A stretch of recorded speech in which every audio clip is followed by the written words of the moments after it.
আচ্ছা, জীবনে কখনো কোনো মৃত ব্যক্তিকে গোসল করিয়েছেন? যদি কখনো সুযোগ হয় তাহলে সেই মৃত ব্যক্তিকে গোসল করাবেন। তখন খুব কাছ থেকে দেখবেন মৃত মানুষের দেহটা কতটা অসহায় লাগে, মৃত্যুর পরে মানুষের দেহ কতটা ভয়ের কারণ হয়ে দাঁড়ায়। সুযোগ পেলে রাতে লাশটা পাহারা দেবেন, তখন বুঝতে পারবেন প্রিয় মানুষটার লাশ রাতের বেলায় আপনার কাছে কতটা অদ্ভুত লাগে, কতটা ভয়ের কারণ হয়ে ওঠে, কতটা আতঙ্কের কারণ হয়ে যায়।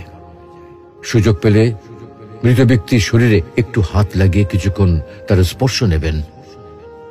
আপনি তখন উপলব্ধির সুযোগ পাবেন এই পৃথিবীতে বিশাল প্রভা প্রতিপত্তি মৃত্যুর পরে কতটা নির্যাতনের রূপ নেয়।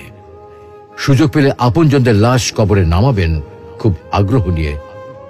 শেষবারের মতো মৃতদেহের মুখটি একবার দেখার চেষ্টা করবেন এবং বারবার উপলব্ধি করার চেষ্টা করবেন এই মৃতদের সাথে অনন্তকালের যাত্রার পথে এটাই আপনার জীবনের শেষ দেখা। সুযোগ পেলে মাঝে মধ্যে কবরস্থানে গিয়ে নীরবে কিছুক্ষণ দাঁড়াবেন। এরপর মনে মনে চিন্তা করবেন জীবনের লাভ ক্ষতির হিসাব।